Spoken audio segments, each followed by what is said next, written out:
Unbelievable, Kentucky dude. boys. Famous Toastery Bowl. Who the hell is sponsoring that thing? Who's Toastery? Famous toastery. Is that like a bread company?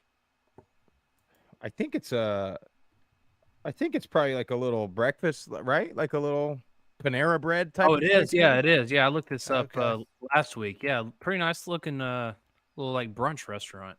Pretty big in Charlotte. I'm surprised nobody in our Hmm. Charlotte network Never heard has of them. brought this facility up. Never heard of them. But I mean, Austin Reed, who? Well, dude, Caden everybody. Veltkamp. So I didn't catch the very start of it because, of course, we were scheduling bowl games at 2:30 in the afternoon on a Monday. But did he start? No, I believe Turner Helton Co- started. Coach's kid. Interception and a fumble got yanked. He pulled his own kid. Hmm. Yeah, and then You think Caden. Dion would ever do that? No, never. And then Caden comes in. I mean, just I know we'll get into it. Hell of a performance, young man. Unbelievable. Good Yeah. for him. Unbelievable And then, comeback. well, we'll talk about it. Are we, I got Conference USA and the Sun Belt again? no. It's Oh, somebody on Western's team that I got a little a bit of an bone to issue pick. with. Yeah, Oh, well, a let's little get bit. the show started, Jeff, and let's get into it. Let's do it. Good evening and welcome in to the number one Group of Five football podcast in all of the world. This is the Group of Five guys. If you don't know who we are, or if you're new here, our mission is to be the voice for the Group of Five football programs, the voice that the mainstream sports media just absolutely refuses to be. We need everybody's help to do that. We need you to follow us on all the social platforms at Group of Five Guys. Go to YouTube, Apple Podcasts, Spotify, wherever you get your best podcasts. Subscribe to the channel, leave a review, leave a comment, share it with your family and friends, or you can go to groupof5guys.com and get you some Group of Five Guys swag. By the way, a couple people got some waterproof rain jackets coming their way. Naturally to win the contest and pick the most expensive item on the website. That's fine. I understand it. I would have done the same thing, but those should be coming your way. I will keep everybody updated with tracking numbers, etc. Then a couple people got some koozies coming their way. On this episode, we're going to talk about the bowl games that have already happened. Another transfer portal wave we got to discuss. FBS coaching carousel is done for now. Should be over with. Shouldn't see a ton of new changes. And then I've got something for you guys. I've got the top 6 things that you can go into 2024 that you as a fan can do to help make your favorite program better in 2024. Hope you guys enjoy the show.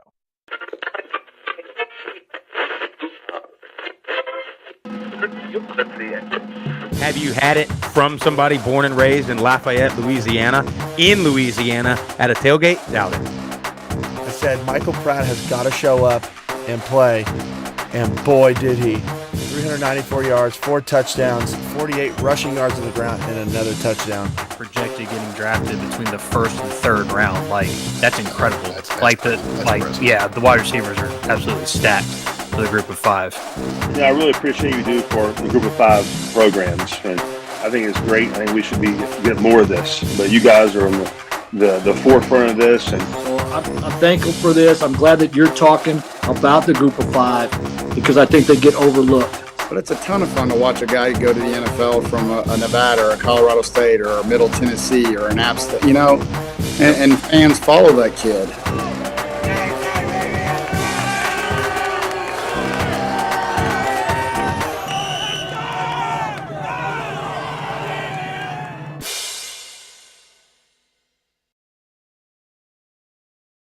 Troy got their guy today. Jared Parker, Notre Dame offensive coordinator, the new head coach at Troy. I've talked to a few people that said he's like the offensive version of John Summerall. So, I mean, if he finds a way to keep some guys on staff from the defensive side of the ball and he transforms that offense, I mean, Troy's got a chance to keep rolling. I think they've established themselves right now as a program versus just relying on a coach or one team, a couple players. I think they've got a pretty good program down there at Troy that I think they should be able to sustain some success. So Jared Parker, if you know, you're a Notre Dame guy, so you've probably been not liking the Group of Five guys a whole lot, but welcome. Man, we'd love to have you on the podcast, you Troy folks. Let's get this guy going. Let him get settled in. Let him try to get this signing period done. Let's get this guy on the podcast. But so that's it. All the head coaches have been hired. Now we got to see them, fill out their staff. Which one thing you guys know, I'm into the weight room, strength coach stuff. Tulane and Troy, I'm very interested to see what they do, because Tulane has had Hester, who's been like national strength coach of the year the last year. So interested to see if he goes to Houston with Fritz, or if Summerall keeps him, or, if he doesn't go to Houston with Fritz, does Summerall want, because Summerall's got a guy down in Troy, Rusty Witt, that's a maniac too. Yeah. So, and that's the most important hire, in my opinion, for a head coach is the strength coach, because that's your guy. That's your guy that's going to build the culture immediately in the offseason, day one. That's your guy that's going to, we talk about depth all the time. It's going to have these guys conditioned, flexible, mobile, strong, able to withstand a season's worth of getting a beating. And then they're just around the guys more than anybody else is allowed to be around. So yeah, that's what I was going to say. Is your strength coaches are the ones that are literally with them every single day in the off season that they're allowed to be. So they get a good pulse on, who's stepping up as a leader, who can do what, physically, and then just, we've seen in this day and age, just all the injuries we've had the last, handful of years. Your strength coach plays a huge role. And, like you said, flexibility and just, strengthening the muscles around those joints to help prevent, some of the ACL tears and the Achilles tears and some of those other, ligament tears that we've seen a lot of, really in the past decade, I feel like more than ever. But yeah, you mentioned, new head coach, and one of the sources we have on the ground says, it's fully committed and excited about this hire. And has full faith in the athletic director. And the term that was used for him was gritty. And he's really excited that they got another guy that's, and that's kind of how Summerall was. I think you could describe him as a gritty coach. So yeah. It seems like they kind of went for that same mentality. But it's big shoes to fill down in Troy, Alabama. So, but we're rooting for you. Yeah, 100%. I can't believe that. I mean, this information didn't leak at all. I mean, they like, interesting how that is. yeah, isn't it?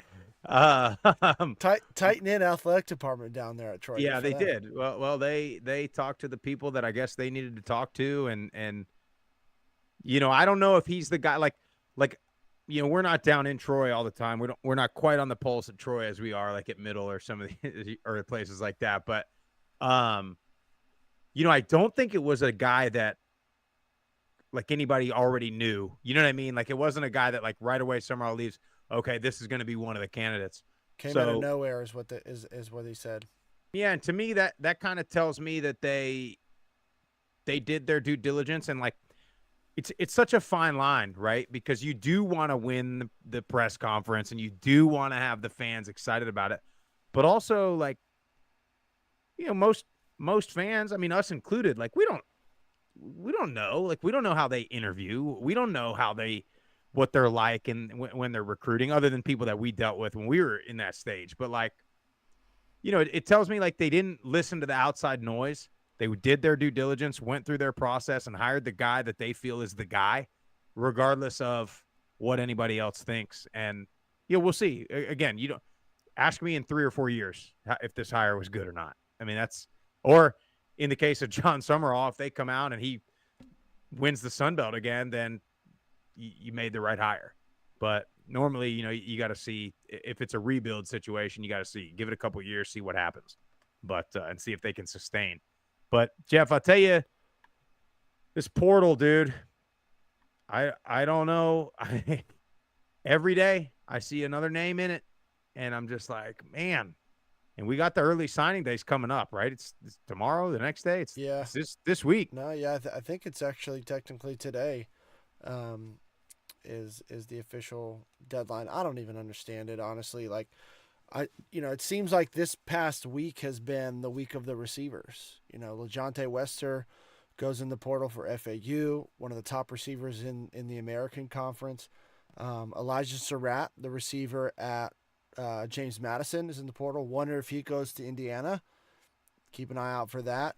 And then Jamori Macklin, the top receiver for North Texas last year, another top receiver in the American Conference, commits. He goes in the portal. He's committed to Kentucky.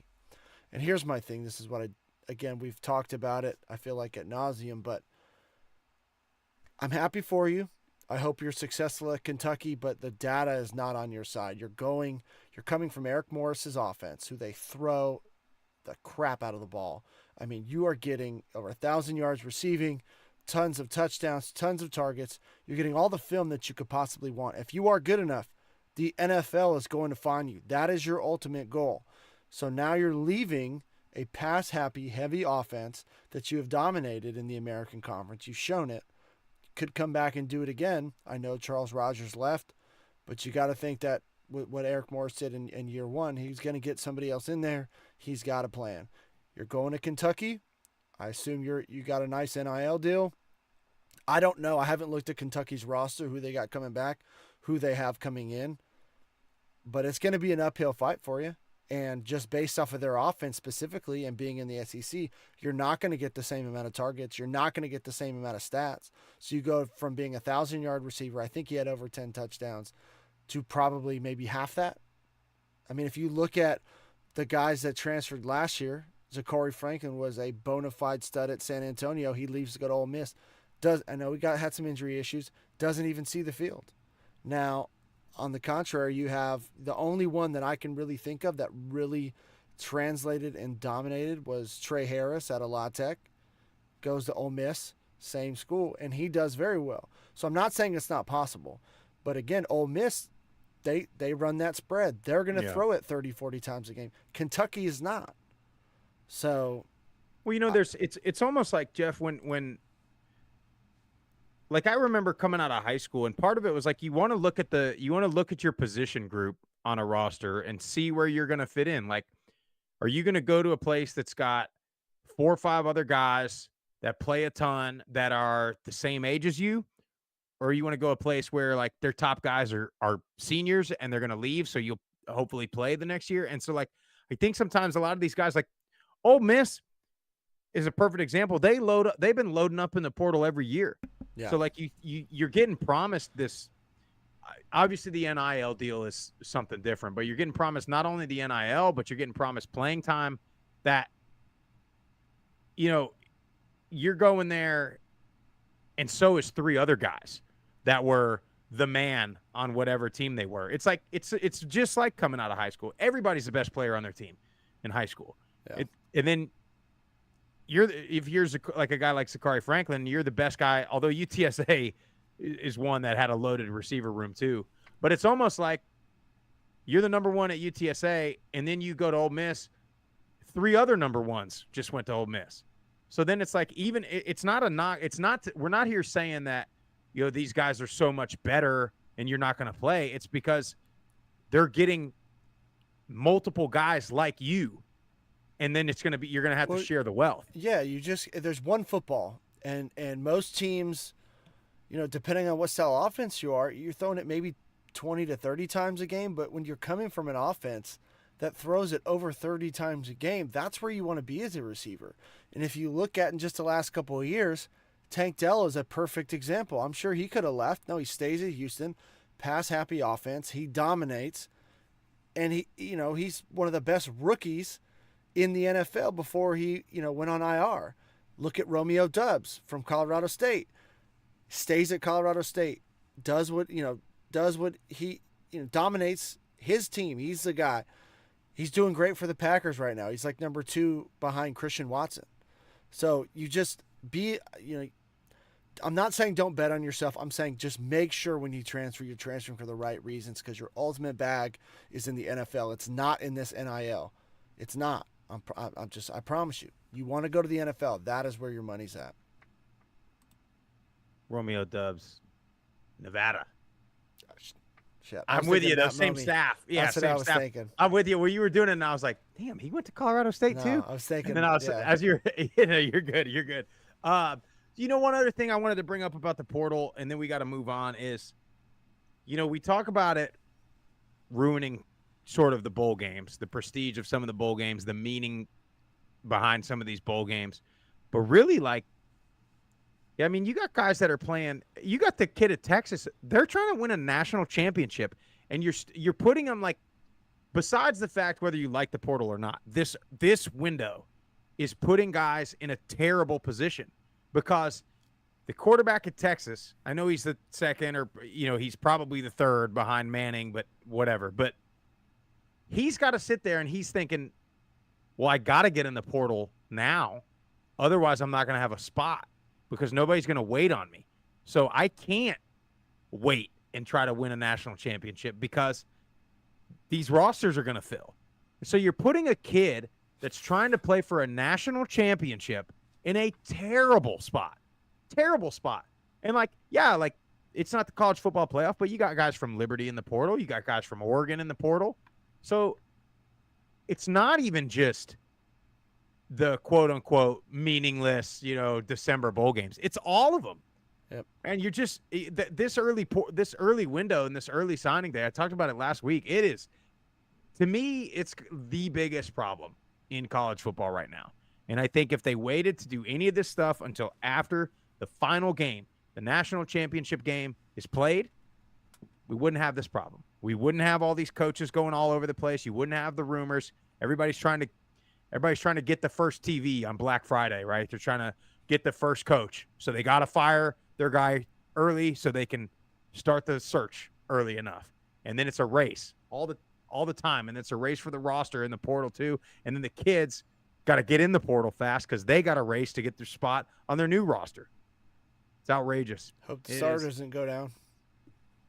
Yeah, dude, I know. So now if at Texas, if Quinn Ewers goes down, which he has, yeah, and now you got Arch Manning in there who's a freshman, and this kid Malik Murphy could it's just, man, I don't like it. I don't like it at all. You're just putting kids in a bad spot. But we got to talk about bowl games. But I can't believe it. We got Christmas here in a couple days. We got to talk about it. We all got going on. Tip, I heard you before the show. You guys having a little gathering? You got family coming in? Yeah, I got family coming in on Friday. I'm gonna have just have a chili dinner at our house. Nice. And then on Christmas Day, we're traveling up to Gatlinburg with my wife's side of the family. It's her parents' 50th wedding anniversary this year. So we got a big cabin. 50 years. 50 years. Man. Yep. So yeah, we got a big cabin up in Gatlinburg. The whole family's gonna go hang out for most of that week of Christmas, right, and come back right before the new year. What'd you get, TJ? And Emmy. I forget about the little girl. What'd you get him? Well, TJ's big into construction vehicles and stuff right now, so I think we got him one of those big Tonka toy dump trucks or excavator. I can't remember exactly what we got him, but Emily's big into toy baby dolls right now. So we got her big huge set of babies and baby toy accessories, all that fun stuff. She's gonna be I bet you're gonna be fired up. Jeff. Well, we had a little Christmas party on Sunday over here. I saw the spread at the old Sprouse house. Well, listen, we got I went to work. I'll tell you though, I made that reindeer crunch. It's like the Chex Cheerios and M&Ms with the white chocolate, peanut butter, little powdered sugar. Dude, I made way too much, and every single time that I walk into the kitchen, which is 15, 20 times a day, I reach in that damn bowl and grab a handful, shovel them in my mouth. But I did that, dude. I did those couple little sliders. I did 2 trays of little Hawaiian roll sliders, like the ham and Swiss. With the Dijon, and then I did another one with burger meat, basically made a little cheeseburger slider. Then I did a BLT dip, boys. Let me tell you, it's a Betty Crocker recipe. Oh, Betty. It's got all the good stuff. Cream cheese, sour cream, mayonnaise, bacon. I mean, little jalapeno? You throw a little jalapeno in there? No, I didn't go jalapeno. I get green onions. Green onions in there. No jalapeno in there. You don't want it to be too spicy. But then eat it with like a warm pita chip. Oh, let me tell you about it. It was big time. And then, of course, I made my Puerto Rican eggnog, coquito. Had to have a little bit of culture at the party. We had a couple people brought some sangria. We had the wine. I mean, we had a good time. But You got to put your South Florida little everybody spin needs on to it, know. Dude, I'm in there. Listen, I live in Georgia. I'm in here with all these hillbillies. They got to know. Like we can't deep fry everything, and we can't, you know what I mean? Because I basically like it's Puerto Rican eggnog. It's eggnog, right? It's just got all the sweet milk and like coconut and stuff, and they just use rum versus like you make spiked eggnog in the South. I don't know what you normally use, whiskey, right, or bourbon, something like that. Any kind of alcohol. Not a big eggnog guy myself, so I wouldn't know. Yeah, it's just rum. But anyway, we had that. We had some good stuff, but I forced them to watch the Dolphins game as they blew out the Jets. That was really exciting for me. And then we'll be going to Disney World freaking this weekend. And Disney World will be there I think Saturday, Sunday, and then we'll go down to my parents at Fort Lauderdale Christmas Day. Got Cam a Disney World trip. But his item is like a little scooter, a little ride on scooter. We go on the walks and stuff. He sees all these freaking older kids riding bikes and scooters, and he's like, I want that. So got him a scooter. To be quite honest with you, not entirely sure what we got Jace the baby, but a lot of stuff. Like they both got so much crap, dude. Yeah, spoiled kids. That's how we are. Anyway, what about you, Murph? What you guys got going on? Man, we're staying local. My mom and sister are flying in, so I'd be excited to see them this weekend. And just doing a big family dinner here in Tennessee, and got the kids. They're all big into Legos right now, so a bunch of different Lego sets, and then some attachments that go to our in-ground basketball hoop that we got last year. So there's like a small backboard that connects to the bottom. So Lou, my 3-year-old, he's got, he can shoot because he can't shoot on the 8-foot or any higher than that. And then also like a little baseball attachment you could put on there so they can hit. And then, just, a lot of the stuff we got them too was like pajamas, socks. Oh, yeah, no doubt. And then my mom and, Scarlett's parents, they're all going to buy them. I said, you guys get all the toys, this and that. So they're fired up. They're excited for Santa to get here. So. I tell you, dude, my kid Cam, he fell asleep with his basketball the other day. I'd never been so proud, dude. I'd never been so proud. It's like he's gonna be a little basketball guy. I don't know. Hopefully, this year's been the first year I've experienced. So TJ, he's 4, and he just doesn't understand days or time concept yet. So this was like December 1st, or like maybe right after Thanksgiving, and we're putting all the Christmas decoration up or whatever. And he just kept saying, so Santa's coming to my house tomorrow? It's like, no, buddy, he's going to be here like in like 20 something days or whatever. And he just, the next day, he's like, so is Santa coming tomorrow? It's like, okay, we got it. We had to get some kind of like countdown thing for him. Give him a little advent calendar. Yeah. We got like a little magnetic thing. It's a tree. Looks like a tree, and it's got the days on it. But Nico made this thing at school, and it had like 25 rings on it. So he's been like ripping one off each day. And Dom, he moves the magnet. So one's like working up, and then Nico's like working backwards. So he's like, no, we're like, no, there's only like 7 days or whatever, 10 days, whatever it was. And he's like, no, it's only 9. I'm working the other way. I was like, it's the same amount of days, but either way you slice it. Oh man, I can't that's wait. great stuff. What do y'all don't have? Do you guys have chimneys I at do. your house? You got one, so you could go. I don't. Like, my wife's uncle was like, that little story about the chimneys not holding up anymore because TJ asked me about chimneys, it, dude. TJ asked us. He said, "So, mommy, daddy, how is Santa gonna get in? We don't have a chimney."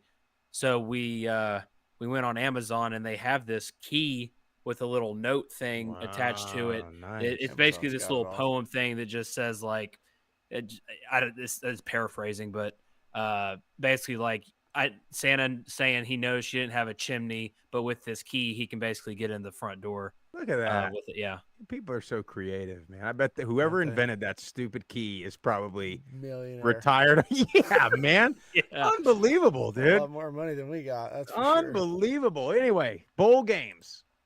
Right about yesterday, the famous Toastery Bowl. We got to talk about it first. So good.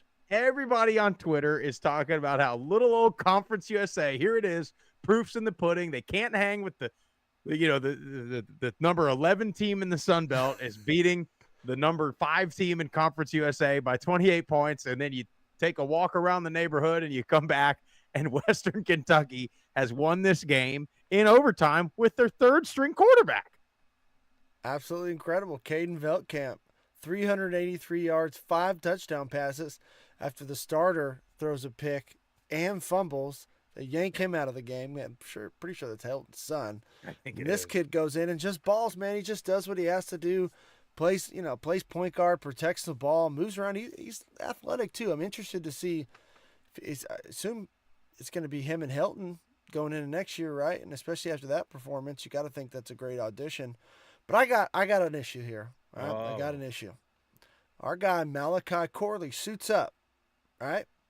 First half, they're down 28-7. He's got 4 catches for 26 yards. Comes out the second half in street clothes. Got to get your opinion on it. He wasn't hurt. Guess he just decided. Do we know that he decided 28-7? this? Who else would have decided it? There's no way the coach is like, nah, you should sit out. I don't know this for sure. I'm asking the question.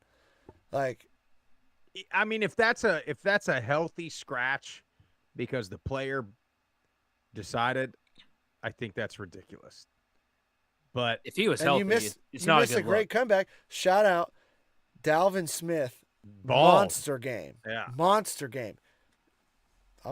Man, I don't know. I just didn't like. I didn't Well, like do it. you- I do you felt know- like do that you was know, a bad like- look. Now, So if he I was know- hurt, I eat my words. I don't Yeah. know if he was hurt, but it or didn't was he look like banged up it. before the game or something like that? But here's the thing, though. So if Malachi Corley has the game, what's the guy's name? Dalvin Smith.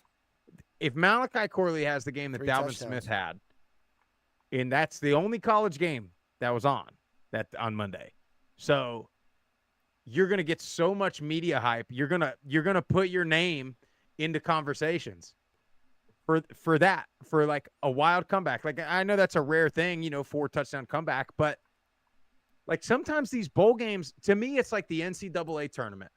One player has a wild game. You look at Steph Curry, came out of nowhere in the NCAA tournament. Dwayne Wade came out of nowhere, NCAA tournament, Final Four appearance. Some of these guys on their bowl games, Yep. It's like, yeah, we know about them because we talk about the group of 5.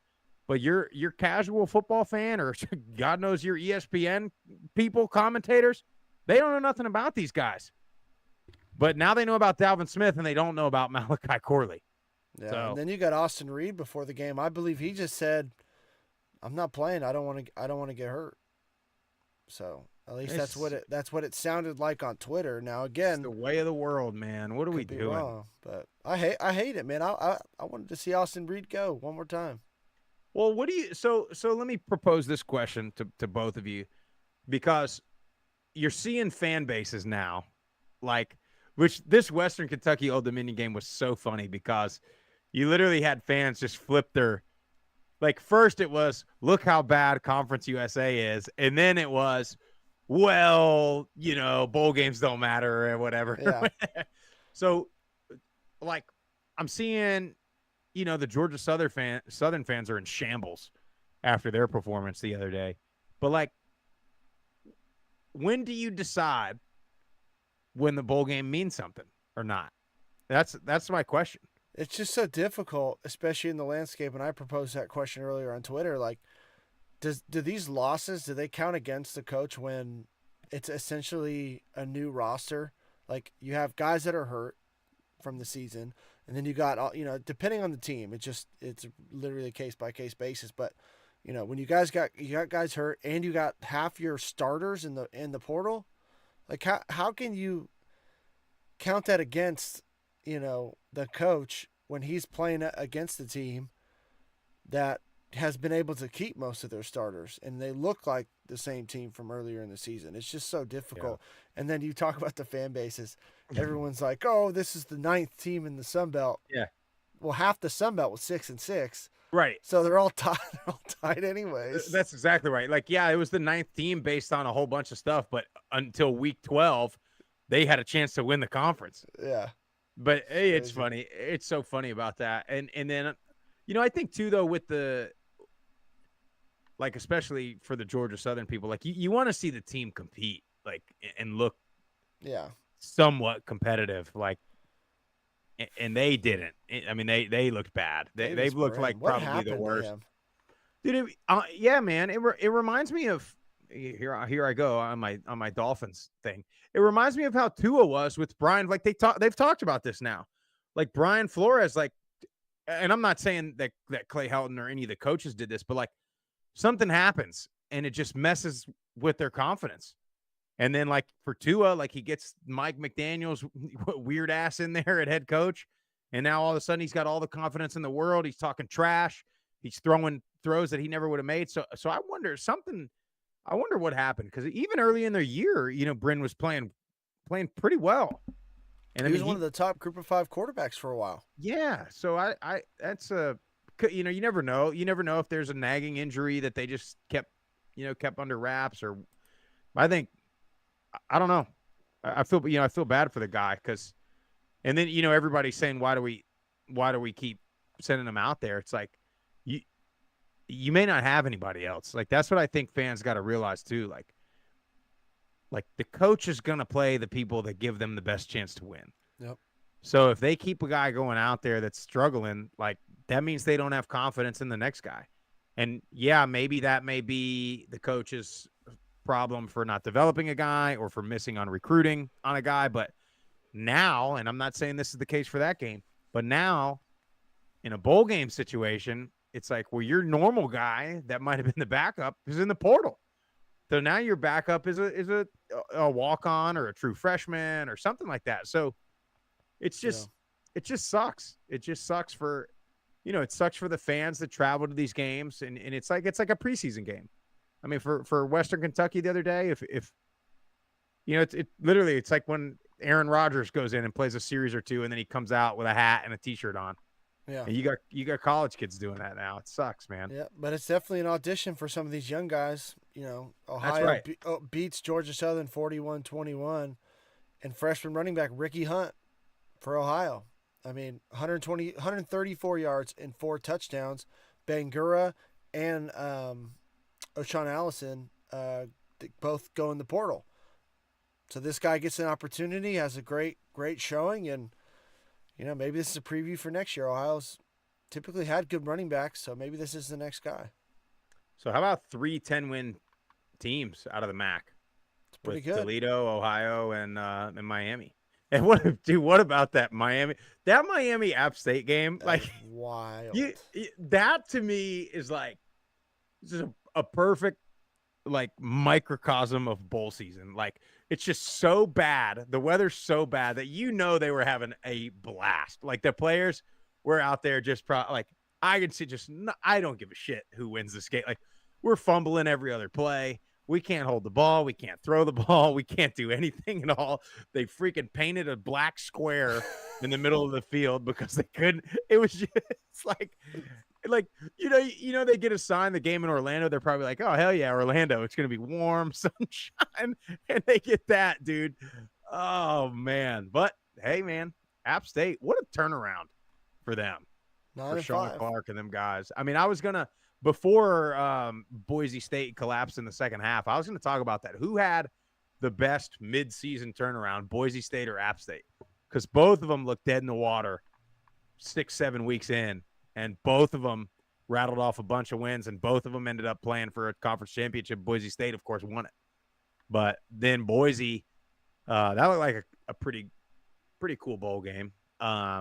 They just second half, they just fell apart. I'm not entirely sure what happened. A lot of people were blaming the young coach and saying Chip Kelly is, some guru that made halftime adjustments, but maybe.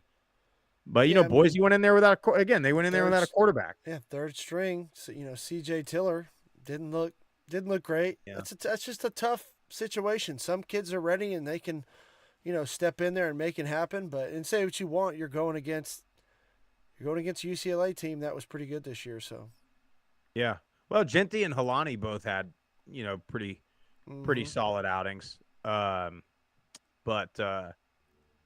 What else did we have? What What other? about Jacksonville State? Yeah, There we there's go, another. there We we got another go. Conference USA team, huh? Beating up another Sun Belt team. That's what 9-4. see Jacksonville State. Talk about that's one that we talked about it last week with like the momentum. I mean, they have the season they had this year, kind of unexpectedly for the outside world. And then you go and you win a bowl game against a pretty good team, a traditional Sun Belt, powerhouse program. You go into next year with all kinds of confidence. You got Rich Rod coming back. I mean, Rich Rod's name, he's going to be back in the headlines all season next year. I can guarantee you that his phone's going to be ringing next year, if not before then. I wouldn't be surprised if he's getting phone calls about OC jobs. Matter of fact, I'm just speculating. It wouldn't shock me if Notre Dame or somebody like that that just lost their OC picked up the phone and called him. But I mean, I think he's in a good spot, and I think they're in a pretty good place to contend with Liberty next year for that conference. I tell you what, if they had a quarterback that could actually throw, efficiently and effectively, they might have more wins than 9. They have between him and Webb and Smothers, they had 3 picks. Yeah. And that's what honestly kept Louisiana in the game. It could have been a lot, it wouldn't have went down to the wire like it did if it wasn't for those turnovers. So, I mean, shout out the Gamecocks, man. Hell of a first season. Cap it off with a bowl win. So now are they fully eligible next year? Can we clear the air on that? I believe so, because this was their second year of transition. I got something to say, guys. It just came across my thought process here.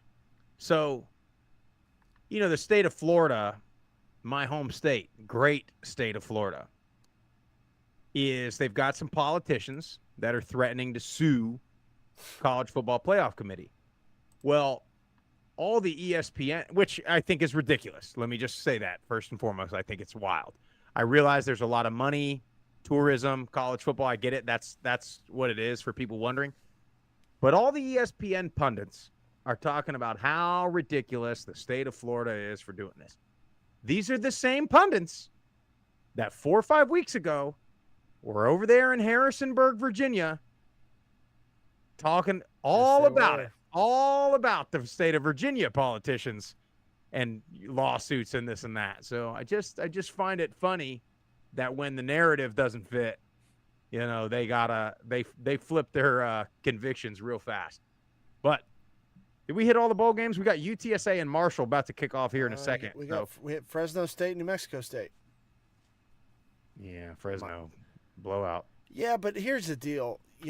Fresno State was one of the top teams in the Mountain West until they kind of got riddled with injuries, especially at the quarterback position. So Mikey Keene comes back. Shout out to him. Fully healthy and just has a hell of a day. And I know I was talking about it throughout the entire year. That defense is what really set them apart for most of the season. And then Mikey Keene came on, then he got hurt, and they were limping into the last part of the season. But that defense just showed up and showed why they were pretty much dominant all year. Pavia did not have a great game. It was not the performance we had been accustomed to seeing. And I think that's more of just a credit to Fresno's defense and them getting it done without their head coach, Jeff Tedford. So hopefully he gets healthy and comes back and gets that team ready again for next year. Yep. Well, we got UTSA and Marshall about to kick off here in just a minute. And then Thursday, we got my South Florida Bulls playing Syracuse in Boca Raton. You got Troy and Duke on Saturday. Arkansas State, Northern Illinois on Saturday. James Madison Air Force on Saturday. Georgia State, Utah State Saturday. South Alabama, Eastern Michigan. Coastal and San Jose State. Great slate of games on Saturday. Slate, yeah. And I'll be standing in line at the Dumbo ride at Disney World trying to keep track of scores. I'm sure they got terrible internet service there. You'd think Disney World would have Wi-Fi, right? Like all around the park. They got to. Surely, and surely they'll be like. I mean, they all those games are on their network. Yeah. I'll tell you what. If Disney, I have not been since I was like 8 or 9 years old to Disney World. Didn't like it, by the way. They ought to put TVs Like if I'm standing in a line for a 100%. ride for 45 minutes to an hour, but I got James Madison Air Force on the TV, I'm just fine. I'm just fine. I'll stand all day long and watch the games. So I don't know if they don't have that. I'm gonna maybe speak to the manager while I'm there and see if I can't pull some strings. All But right, Karen. I won't be the only one. Like I know, you always go to those places and you always see like all the dads that are just like, I got to do it. You gotta do what I got to do for the wife and kids. I'm going to be finding those dads, and we're going to be huddled up watching the lone TV on the ride at Forever After, Never Land, or whatever the hell, Forever After All, whatever the rides are. But so we got to talk about this. Came up with a list for the world here. Going into 2024, your New Year's resolution, whether you have these or not, maybe you got financial, dreams, you got weight loss dreams is a big one. You got all kinds of stuff. Here's your top 6 things that you can do as a fan to help your program succeed in 2024. Number 1, go to the games. Easy. It's probably the easiest one to do, too. If you're local, go to the games, and not just go to the games. When you go, be engaged in the whole game. Big third and long, let's make some noise. Stand up, maybe even. Cheer, be loud, affect the game. And I'll add this too, bring a friend to the game. Nothing more like that. I know you guys both do a heck of a job of that in Murfreesboro. Trying to go, you got new families coming, sitting with you, letting them tailgate, all the above. Well, that's the thing, and Tip, we talk about it like we go and tailgate. Make it a day, man. Make it a family thing. If you got kids, bring them. Bring friends of the kids and their family. Like, make it a thing and make it a tradition. And I promise you're gonna have a great time. And it's not only gonna mean a lot to your family; it's gonna mean a hell of a lot to those players on the field. That's who it means to most. And that's like Sprouse said, one of the easiest things you can do is go to the damn games and be present. Whether you like the coach, whether you hate the coach, whatever. Go to the games because it matters to the players. Well, and I'll say this too, this whole list, these are all things that we realize the teams or the programs or the athletic departments, a lot of them have some improvements that they need to do to make these things easier for us as fans and also to help make the program be better. But this is what you can do things that you can control. And so, and I'll give you, like, you guys do a heck of a job. Like, Jeff, your buddy Sean, this is a perfect example, right? The guy moves, especially in a place where you got transients. You got people that didn't grow up there, didn't go to school there, maybe. Like, they don't really have, like, these are casual fans. They're not diehard for anybody. But Jeff brings the guy moves to Tennessee. Jeff brings the guy to a game, tailgates with everybody. We have a heck of a time spending the day together. And then, like, for all the crap that we give to Middle Tennessee, although this was Coach Stock, but 2 head coaches come up, shake the guy's hand. He meets like the AD. He meets a bunch of people, watches a great game. I think he's probably been to 3 or 4 home games with you guys at this point, and he's going to be a fan. And his kids are going to be a fan, and they're going to be the ones that when they get to high school are like, yeah, I'd go there, and I'll keep going to the games. Hell, I'll lead the damn student section when I'm there. That's it. And that's what you got to do. So go to the games, be engaged, bring a friend, make it a day. I mean, yeah, like when we go, man, we got the whole family. So you get 10 or 12 people with their spouse, with their kid, with their siblings. I mean, you got 50 people in just one group that can come to a game. It's that easy to add to the attendance if you try. Yeah. But second thing, this is an easy one too, because everybody and a lot of people do it, but I think it could be better. Wear the team's gear when you're out and about, or when you're out at Disney World, for example. Wear your team sweatshirt, polo around. It's a conversation starter. You see, I can't tell you how many times I was wearing a Middle Tennessee hoodie in Vancouver, Canada, and I had more than one person come up and be like, Middle Tennessee, really? My so-and-so went to Chattanooga, or my so-and-so lives in Murfreesboro, or this. It's a conversation starter. And like in the back of that person's mind, when you have that happen, they want to check a score. They're like, oh yeah, we met that guy. He said he played or he's a fan or whatever. Like, keep the brand going. You like, it's like it's free advertisement. It's like, remember that movie? What's that Will Smith movie where they're big gamblers? Margot Robbie's in it. I know the movie. I You know what can't I'm talking think of the about? name. You know, and they do the like subliminal messages to the guy to make him pick the certain number on the bet or whatever. It's kind of like that, man. You're seeing these brand, like you're seeing the logo. People start seeing it all around town, especially if you're local, if you're in this college town. I mean, for God's sake, like wear a Troy polo, wear a Middle Tennessee polo, an App State polo. Be proud, man. I'll give you an example. I walk into the Juniors Foodland here in Murfreesboro, Tennessee. This guy's got a Coastal Carolina Chanticleer hoodie. I go, hey man. Really? It's like, hey man, nice hoodie. He goes, oh yeah, I went to school there, so and so. I was like, that's awesome, man. I was like, I'm not even mad that you're in, Murfreesboro and the college right down. Why? Repping, Because man. you went to Coastal and you're repping your brand, man. Be proud of it. Don't let these Power 5 fans talk down to you. Like, they're the ones that didn't go to school there, really have no tie. It's That's fine. right. You grew up as a kid and your dad loved the Volunteers. Great, no problem. But you went to Middle Tennessee and you graduated from there, got your degree from there, got your job from there, possibly met your wife from there. Be proud of where you went. Yeah, and then too, like especially if you've got something cool. Like I know that's a knock on a lot of athletic programs is like some of the gear is not as cool or whatever, or you can't go to Walmart and get a cool shirt. But if you got a cool shirt on, somebody's like, "Hey, where'd you get that shirt at?" "Oh, I got it at the textbook broker store. I got it at the alumni store or whatever." And you're just building a brand and advertising in an easy way, and that leads to point number 3, and this is one that actually probably pisses me off the most.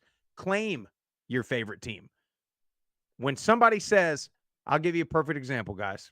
I went and got our 10 by 10 tent the other day.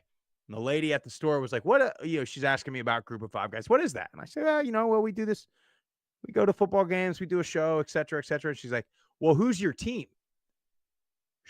I literally said, my team is Middle Tennessee, but our group covers all of the Group of 5. And she's like, well, that's a random team. And I said, well, I graduated from there.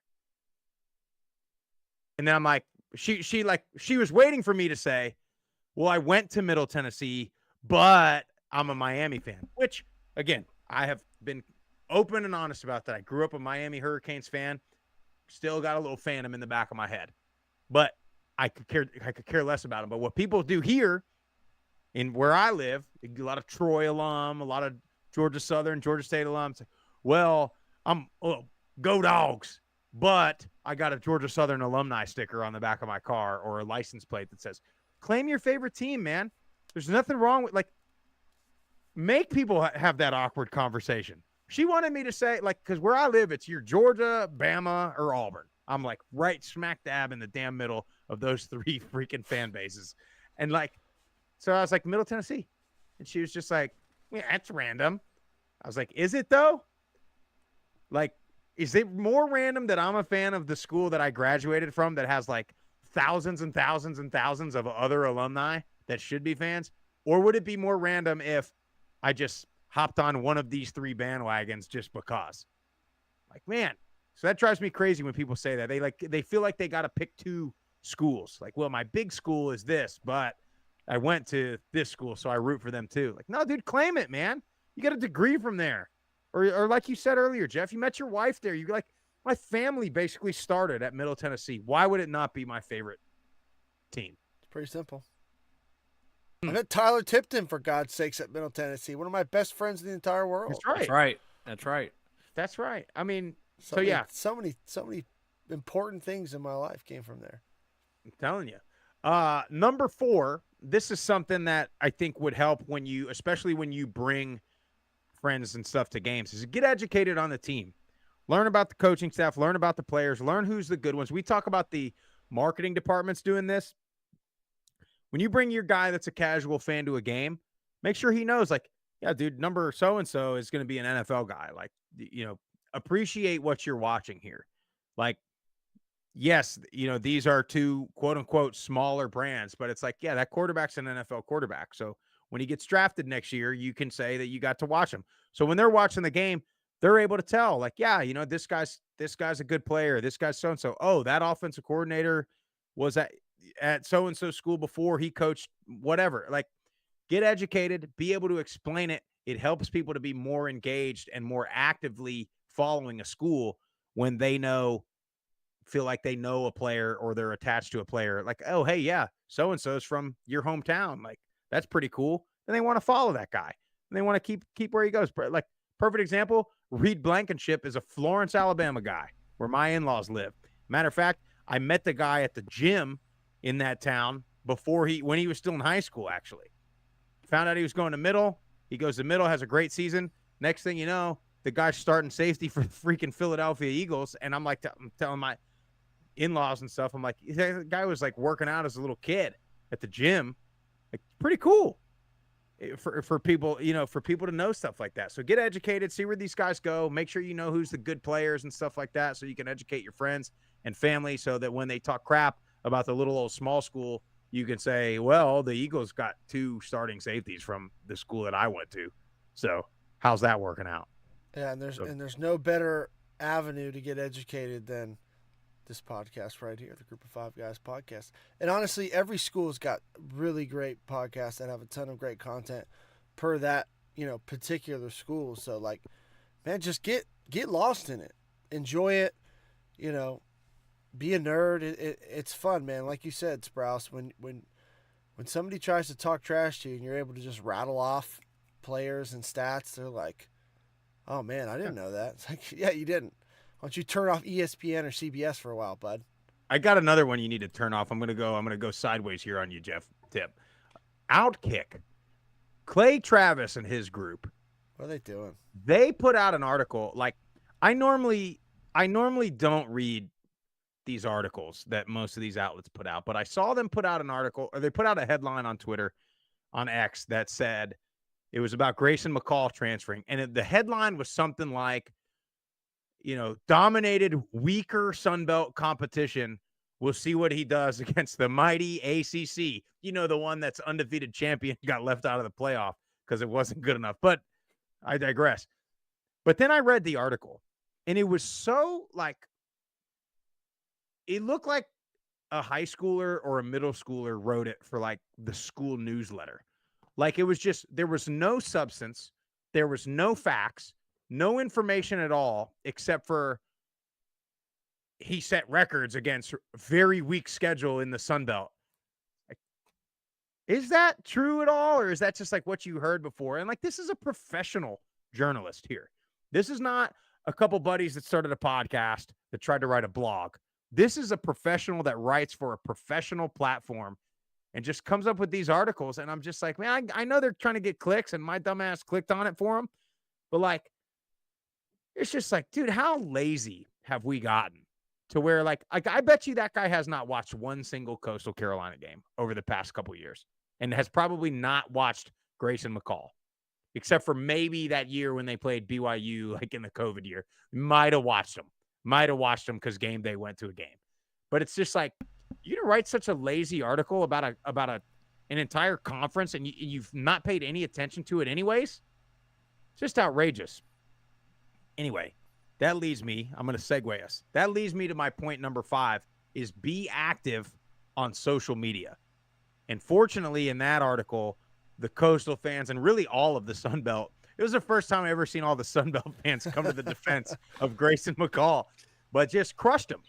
And that's the stuff you got to do. I mean, you look at the fans that are the most active on social media, it tends to be the ones that have the most crowded stadiums on Saturdays. App State, perfect example. 115% average capacity in Boone, North Carolina. But also, those guys are on Twitter, and like, they're active, they're engaging. They're also, like, as much as Twitter is, social media, you can get educated on a lot of stuff through social media. So it kind of combines all of this stuff. You're repping your school on there. You're getting educated. And then probably the most important thing is you're connecting with other fans too on there. So then when you tailgate and people by their Twitter handle and whatnot, you're getting people together around the same cause. And also, like, you're looking at a stupid Outkick article that's trying to get clicks, and when you click on it, there's freaking 20 App State people, 20 Coastal people, a bunch of Georgia Southern people, and then you're getting that brand low, you're getting the logo, you're getting the brand out there for everybody to see. So the people that don't follow the Sun Belt but do follow Clay Travis and Outkick, click on that article and they're like, well, damn, I didn't know this fan base was this crazy. And we found that out anytime, we say something controversial, God forbid. But it's just, again, it helps to build your brand. It helps to prove to these people that think it's such small time stuff that, wait a minute, no, we do have real fans. And as we talk about, they are the real fans, authentic fans. So I think you got to be active on social media, engage with us. Number one, of course, Group of Five guys, engage with these other media types, and just build the brand nationally. Point number 5. Point number 6, I'm going to sound like your favorite pastor once a year when they get up there and they start asking for money. But you got to donate in this new landscape. I mean, look, and I know this is such a wide range, right? Because you feel like I'm not moving the needle if I donate $10 or $100 or whatever, but you are. And we talked about in the first point about, tell your friend to come to the games. Look how quick, you bringing your family, bringing a friend who brings their family, turns from one person to 12 people at a game. It's the same way this donation stuff works. If you give $100 and then, everybody you tailgate with gives $100, next thing you know, it's a couple $1,000, and that might be the difference in keeping your star quarterback in today's day and age. So, and more importantly, what it does is it gives you skin in the game, because there's nothing worse than going on social media and being a talking head, in my opinion, and you don't go to the games, you don't wear your team's colors, you don't donate. Like, you have no credibility, in my opinion. You're just on there because your honesty seems like you're bored. But if you're invested, I promise you, if you're invested and you do all these things, and especially even if it's $10, like, you donate what you can, like, it is going to feel so much, more meaningful when the team finally wins a championship or wins a bowl game. Like, you're a part of it, man. It's a big community that you become a part of, and you win with the team, you lose with the team, you feel it all. So every, little bit counts. It really does. Yeah, 100%. And I mean, look, for what it's worth, you can write it off. And normally, no matter how much you give, you're going to get something in return. I mean, whether it be, some gear, sometimes they'll give you for free if you donate, or some bunch of stickers or whatever. You're going to get something in return, even if, ideally you just want to give to help the program, but you are going to get something in return. So that's part of it. That's the world we live in. And if you're not donating, whether it be to the NIL collective or, directly to the school or the, the athletic program or whatever, booster club that they have, you can't get on there and complain about losing players in the portal or about not being able to recruit guys or not having facilities, etc., if you're not willing to be a part of the solution to that problem. But again, if you cannot give a dime, you can do all these other things. And those probably help just as much, honestly. They're going to help gain other fans and hopefully get some other people to give some funds to the program. So go to the games, wear the team's gear, claim your favorite team, get educated, be active on the socials, give some money.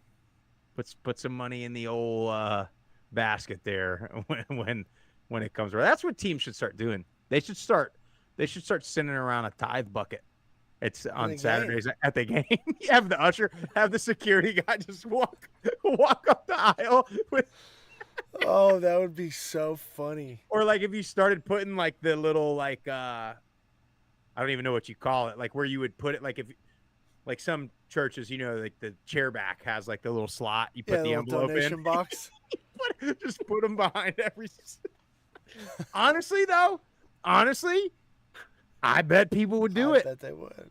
I bet it's a lot easier to be like, yeah, I came to this game with $100 to buy a hot dog and a beer I got $10 left. Yeah, let me slip it in the donation bin. And if you got and a 10,000 people, Venmo, whatever that's called, QR code. a QR code. We might have just come up with something now. I think like this it. is something that needs to get out in the public. I hope I didn't come across as like what's like sacrilegious there. Like I'm not trying to be that at all. Like all these places need the donations. That's how they operate. But I mean, I don't know. You're not going to get it if you don't ask for it. Yeah, that's it. You put a couple QR codes. I mean, put it in the bathroom, on the urinals, and everything like that. You got a chance. I bet you at the beer stand.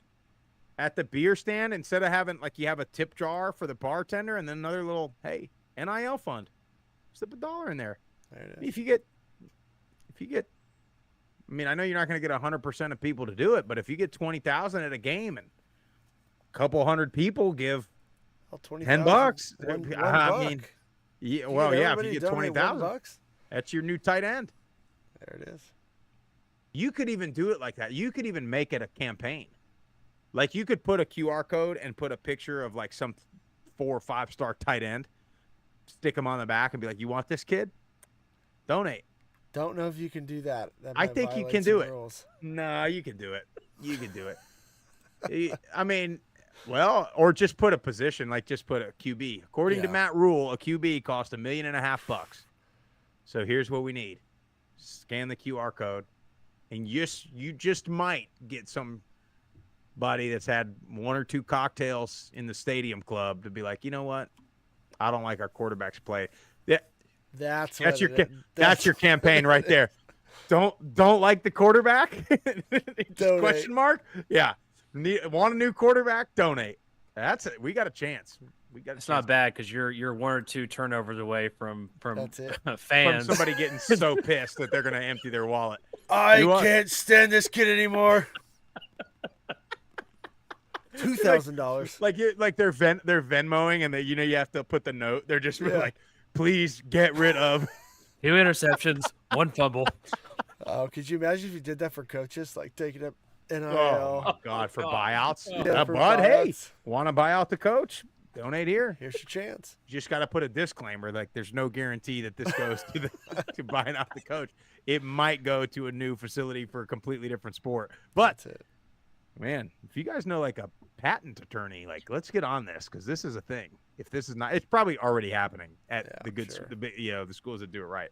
But anyway, is that all we got for everybody? Is that you guys got anything else for the world here? Christmas coming up. We'll be back probably. We got 3 voicemails we got to get to. Damn, son. I keep forgetting about them. Jeff, voicemails. Let's hit 615-900-4286. Keep calling the hotline. Keep it coming. We want your hottest takes. Somebody goes in the portal, coaching changes, let us know. Let's get right to it. We only got 3 tonight. Our boy Stu's right from Twitter. Hey, boys. He's right from Twitter. Wow. We pulled it out in one of the ugliest football games that I've ever seen. Awful weather. I sure am glad I was sitting here in my living room warm and dry. My goodness. Fumble after fumble after fumble. I think there were 13 or something like that in the game. It was an ugly game. It was a sloppy game, but that's sometimes how you got to play to win. RG3 is awful. Why is that? Why is he still calling football games? He's a damn goober. No explanation for that. So proud for this team. So proud for the coaching staff, and just over the moon excited for the future of our team. Georgia Southern, what in the hell was that? Just awful. Davis Brin, I believe, set an NCAA record for most picks thrown in a year. Just awful. Louisiana lost a tough one. I didn't see what happened when they had the ball in overtime, but saw Jacksonville State kick that field goal. Anyways, go Sunbelt, even James Madison, I guess. Anyways, appreciate everything y'all do. Hope y'all have a wonderful holiday. Merry Christmas and Happy New Year. Thanks for everything you do. Thank you, Stu. Yeah, Stu. Yeah, Merry Christmas, brother. Yeah, Merry Christmas, Happy New Year to you too, Stu. I'm so happy for him because he felt that App State turnaround. he was having a tough time early in the year. And he stayed with it. He He didn't. did. He didn't run. He was right there. He did not quite go all the way for the Fire Clark stuff. He's like, you know what? I think we're gonna do this. So, shout out to Stu for sticking with it. He deserves that. I know we've talked about it in the past, but he is so right. How bad is RG3? Like I can't stand listening to him or just the things he puts out there on Twitter and social media. It's just like, I don't know. He's perfect for ESPN because he's just trying to like get clicks and get likes and get people to comment and stuff. But the stuff he says sometimes just doesn't make any logical sense. Seems to me like a lot of these guys that they have hired lately are like just trying so hard. Yep. And it doesn't seem authentic to me. Like, obviously I don't know the guy at all, but like, I don't ever remember him having like all these weird antics, like when he was playing and stuff. And like, it's just, I don't know. It seems like he's playing a part to me. It doesn't seem authentic to me. You know, I'm a big fan of like dad humor, but like he tries. It almost sounds like he's the older guy that's trying to be relevant, that like tries to slip in like these one-liners, and I'm just like, you just miss another miss. Yeah. Like Well, just well, stop. there's like Stop trying. There's a couple guys that can do it. Yeah. Like throw in little like Gus Johnson can do stuff like that. Like he can throw in a little joke and like half the people might get it, half the people might not get it, but it still flows with what he's doing. When RG3 does it, it's like if you didn't get the joke, you're just like, what? Yeah. What are you talking? And then when they do, you know what? You know when they do like the keys to the game? Have you seen those? When they do, he does them and they all are like in code. Like none of them have anything to do. Like it'll be like, I'm trying to think of an example. I know exactly what you're talking. They almost like rhyme. Yeah, it's like a nursery rhyme. Yeah. And it's like really weird. Keys to the game, it'll be like, you know, like thing 1, thing 2, or whatever, and it'll be like, what is that? And then they'll get to talking about it, and it'll like kind of make sense, but it's like, why is that your title? Yeah. He sucks. He does. It's bad. But Good player. appreciate you, Stu. Let's get to our next one. Nathan, he's a Troy fan. What's up, Group of Five guys? Nathan again. Go Troy. What a season. I can't wait for this Duke game, and I hope we, Murph said it, and I appreciate it very much. Hope we just absolutely blow the brakes out of them. I hope we destroy them. And I'm going to be down there, so I'm super excited. All right. It was an absolute gut blow, just body blow right in the liver, losing John Summerall. But, as always, you got to get straight back to work. It was a grueling, however many days it's been, 10 days or so, waiting on who it's going to be. But we just found out, Gerard Parker, Notre Dame offensive coordinator. I'm not going to lie. Y'all probably been looking a bunch, but he did not pop up on the radar of any of the predictions that I saw. And Troy historically cares a lot about connections to Troy. Obviously, he's got the connection to Neil Brown. He's got the connection playing wise to John Summerall, but still kind of a wild card. I want to know what y'all know. I want to know what y'all think about it. I think, recruiting coordinator apparently is one of his past jobs. So that sounds good, but it's kind of wild. And I don't know. The biggest thing I think Trojan fans want right now is longevity. We want somebody that's going to stick around, or at least kind of tell us what his plan is. We want somebody that's going to really build upon what we've already built ourselves, with great hires in the past. So anyway, shout out Brent Jones. He did it again, I guess, hopefully. Excited about the future for it, but very unsure of what exactly that future looks like right now. Let me know what y'all think. Go Troy. Beat the brakes off the Devils, and let's do it. Appreciate it, Nathan. Yeah, I think you got to trust Brent Jones. He's shown he's capable, and he does his due diligence, and everything that we've heard from people on the ground there at Troy, that they went through the right steps and the proper channels to find their guys. So, yeah, and like we talked about it earlier. I mean, all the people that everybody was predicting, like surely they at least entertained a phone call or or whatever went through the interview process. I don't know. But, if you go with a guy that doesn't necessarily have the Troy connection or that wasn't really on anybody's radar, to me, that tells you he knocked it out of the park in the interview process or, whatever recommendations they got from people at Notre Dame or wherever this guy's been. Like, it had to be the guy. Because if it was close, they would have hired maybe the quote-unquote safe hire of somebody that the fans wanted or whatever. So, again, we'll see. I mean, it's just a lot of unknown. And then you got to see who he brings in on the staff, who he's able to keep on the staff, who Summerall takes with him to Tulane. I mean, still a lot to unfold. Yeah. We'll see what happens. Let's get to our last caller. Got Joe Judkins.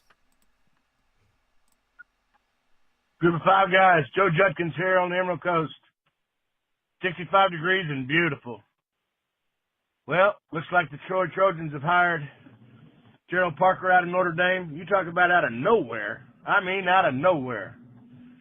Haven't had time to look him up. Don't know much about him. I'm sure you guys have already talked about him. Suffice to say, I'm glad we got a coach scared to death that current staff's give a factor is going to go down the tank now, and our team's not going to be prepared to play Duke. We shall see. Short one tonight, boys. Merry Christmas and Happy Holidays. I hope everybody in the Sun Belt wins this next week. 1 and 2 going in. We got to do better than that. Enjoy the holidays, guys. I love everything you do. God bless you. Have a great evening.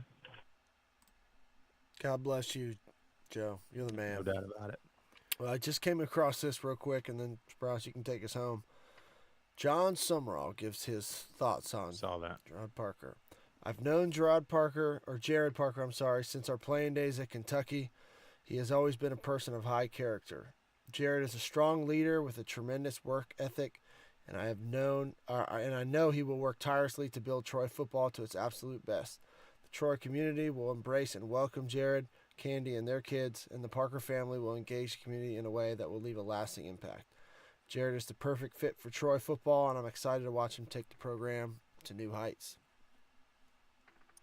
One thing we haven't talked about a lot on here with some of these head coaching hires, and it's one thing, like, just because we've been to Troy a bunch, and with Summerall, like, the whole family's involved. Yeah. Summerall's wife does all the, she's out in the public too, like building the brand and building the reputation. And it kind of seems like with Summerall's endorsement there, like, his family's going to be all in too. It's not just him coming.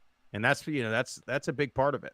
I got one more thing to say, Jeff and Tip, before we wrap this thing up. And that is every Group of 5 fan better be rooting for the Liberty Flames. Yes, sir. During their New Year Six, because let me tell you something.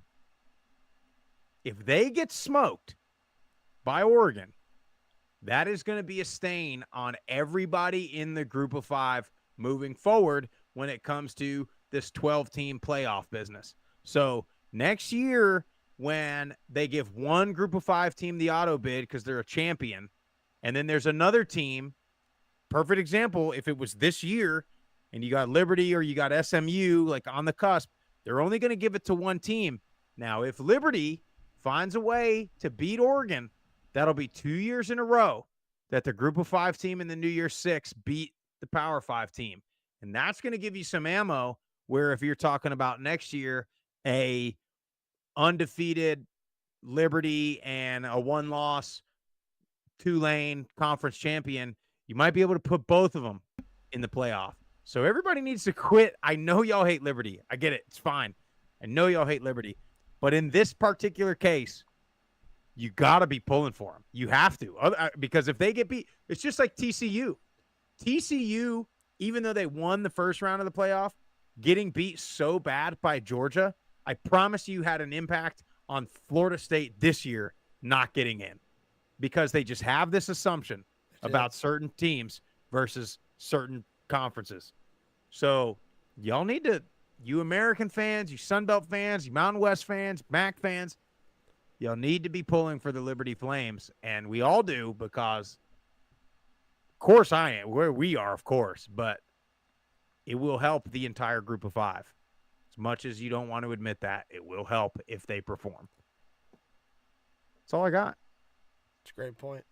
That's all I got. I don't know where we probably won't be back until after the game, right? Or are we going to do one more? We'll keep everybody posted. I think we gotta preview that one. We gotta preview that game a little bit. Talk about what Liberty will have to do to win that game. Yeah. And surely both rosters are going to be different between now and then, anyway. So we got to talk about that. But that's all we got for you guys tonight. Thank you so much for watching, for following, for subscribing. Everybody have a very Merry Christmas. Happy New Year if we don't see you before then. We need your help. Need you to follow us on all the socials at Group of 5 Guys, YouTube, Apple Podcasts, Spotify. Subscribe to the channel. Give us a like, give us a comment, leave us a 5-star rating and a review. Most importantly, do like we talked about earlier, tell your family and friends all about us. Or also, like we talked about earlier, you can wear the gear, wear the brand, groupof5guys.com. We got some really good stuff on there. We appreciate everybody's support. That's all we got for you guys tonight. Out of here.